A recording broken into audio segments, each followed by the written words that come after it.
सत्ता की मलाई किसको नहीं भाती। इस देश में जितनी भी पार्टियां हो, चाहे वो जात पात के नाम पर कितनी भी राजनीति कर ले, लेकिन उनके भी अंदर कहीं ना कहीं सत्ता की मलाई खाने का शौक जरूर बसता है। और यही कारण है कि जो पार्टी सत्ता में आती है वो जनता से किया हुआ वादा भूल जाती है। और अब जब बात वादों को भूलने की आती है तो भारतीय जनता पार्टी का नाम अगर सबसे ऊपर लिया जाए तो इसमें कोई हर्ज नहीं होगा, क्योंकि जिस तरीके से भारतीय जनता पार्टी के देश से किए एक एक वादे झूठे साबित हुए हैं, उसके बाद भारतीय जनता पार्टी कहीं ना कहीं दागी हो चुकी है। ऐसे में अब ये सवाल बेहद ही ज्यादा खास है, क्योंकि इस साल देश के 9 राज्यों में विधानसभा के चुनाव होने, जिसको लेकर के तमाम पार्टियां अपना प्रचार प्रसार करते हुए नजर आ रही है। क्या भाजपा, क्या कांग्रेस और क्या आम आदमी पार्टी सब इसमें डुबकी लगाने की तैयारी करते हुए नजर आ रहे हैं। लेकिन सबसे पहले शुरुआती दौर में मुख्य रूप से 3 राज्यों में चुनाव होने, जिसमें मेघालय, त्रिपुरा, नागालैंड शामिल है।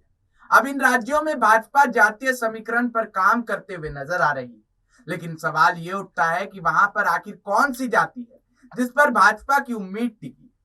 देखिए, यहाँ भाजपा पिछड़े और आदिवासियों के नाम पर मुख्य रूप से राजनीति करते हुए नजर आ रही है और आदिवासियों से वादों का पुलिंदा बांधते हुए भी नजर आ रही है। अब जब आदिवासियों पर भाजपा की नजर टिकी है तो जानिए भाजपा का दांव आखिर क्या होने वाला। दरअसल पिछले साल भारतीय जनता पार्टी ने राष्ट्रपति चुनाव में अपने आदिवासी वोट बैंक को मजबूत करने के लिए द्रौपदी मुर्मू को राष्ट्रपति पद की उम्मीदवारी दी थी, जिसके बाद से ही भाजपा पूरे देश में 2024 से पहले आदिवासियों को संगठन से जोड़कर संगठन को मजबूती पहुंचाने का काम कर रही है। लेकिन अब सवाल ये उठता है कि आदिवासियों को कितना फायदा और कितना नुकसान पहुंचाया भाजपा ने। अब तक जो कुछ कहा है उसमें कितनी सच्चाई और कितने जुमले में, आइए समझते हैं।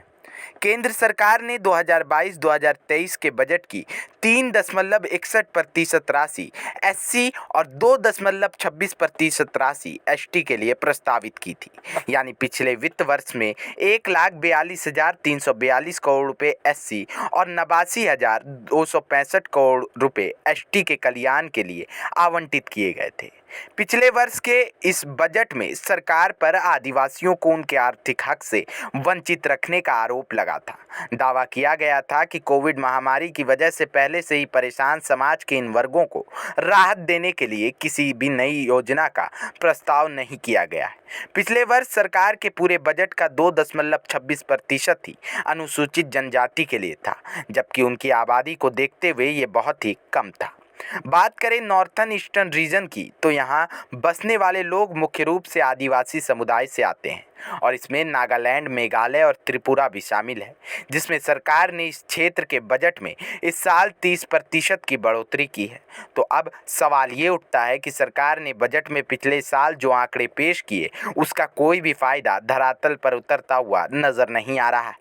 तो आखिर सरकार बजट में बार बार बढ़ोतरी आखिर कौन से वर्ग को फायदा पहुंचाने के लिए कर रही है, ये एक बेहद बड़ा सवाल है। क्यों आज भी भारत के तमाम राज्यों में आदिवासियों की स्थिति जस की तस बनी हुई है। दरअसल आज़ादी के बाद से ही ये लोग बहुत धीमे रफ्तार में विकसित हुए हैं, लेकिन जब अब भाजपा ने आदिवासी को भारत के सर्वोच्च पद पर बैठाया है तो भाजपा अपने आप को आदिवासियों का हितैषी बता रही है। यही भाजपा खुद को दलितों का हितैषी उस वक्त बताया करती थी जब उन्होंने रामनाथ कोविंद को लाया था।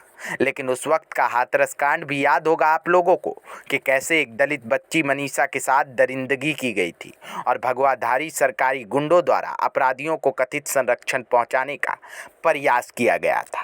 तो देखा आपने, अब ऐसे राज्य जहां आदिवासियों की मौजूदगी है और वहां भाजपा की सरकार है, आइए आपको आंकड़ों में बताते हैं कि आखिर भाजपा शासित राज्यों में आदिवासियों का क्या हाल है। क्योंकि जिस तरीके से भाजपा दावा कर रही है, ऐसे में सरकार के पर्दे के पीछे के फैसले उजागर करना आवश्यक हो ही जाता है। अब आपको हम आइए बताते हैं कि सरकार, भाजपा की सरकार जिस जिस राज्य में है वहां किस तरीके से जो है यहाँ पर जनता के साथ शोषण, आदिवासियों के साथ शोषण और प्रताड़ना उनकी की जा रही है। पहली घटना मध्य प्रदेश के सिवनी की है, जहां भीड़ ने गौ हत्या के संदेह पर 2 आदिवासियों को पीट-पीट कर मार डाला। जानकारी के लिए बता दें कि ये राज्य मामा शिवराज की निगरानी में चलता है और यहां आदिवासियों की हत्या करने वालों पर मामा का बुलडोजर नहीं चल पाया था। इसका भी आरोप भाजपा के दुलारे बजरंग दल पर ही लगा था।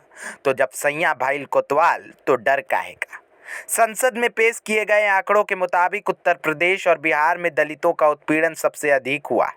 अकेले उत्तर प्रदेश में 2018 में 11,924 मामले दर्ज किए गए, जबकि 2019 में 11,829 मामले दर्ज किए गए, जो वर्ष 2020 में बढ़कर 12,714 हो गए हैं।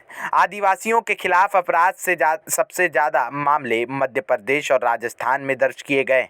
मध्य प्रदेश में साल 2018 में आदिवासियों पर अत्याचार के 1868 मामले दर्ज हुए थे, जो 2019 में घटकर 1845 हो गए, लेकिन साल 2020 में एक बार फिर बढ़कर 2401 हो गए हैं। वहीं साल 2018 में राजस्थान में 1095 मामले दर्ज किए गए थे, जो 2019 में बढ़कर 1797 हो गए, लेकिन साल 2020 में ये आंकड़ा फिर से 1878 पर पहुंच गया था। सवाल ये है कि जब देश की करीब 24% आबादी आर्थिक उत्पीड़न के अलावा जातीय उत्पीड़न का शिकार है, तो फिर से अमृतकाल क्यों कहा जा रहा है? क्या सरकार खुद के आंकड़ों पर गौर नहीं कर पा रही है, या सरकार सबको अंधेरे में रखना चाहती है? इसमें कोई शक नहीं कि कुछ लोगों के लिए यह अमृतकाल, मोदी युग देश के पूंजीपतियों के लिए अमृतकाल बन गया है, क्योंकि मोदी सरकार ने पिछले 8 सालों में इन पूंजीपतियों या कहिए अपने दोस्तों को 10 लाख करोड़ रुपए के कर्ज की माफी दी। यहाँ यह याद रखना जरूरी है कि यूपी के गांवों में बच्चों की शादी या इलाज के लिए साहूकारों को से दलित परिवार जो कर्ज लेते हैं, उसे चुकाते चुकाते उनकी पूरी उम्र बीत जाती है।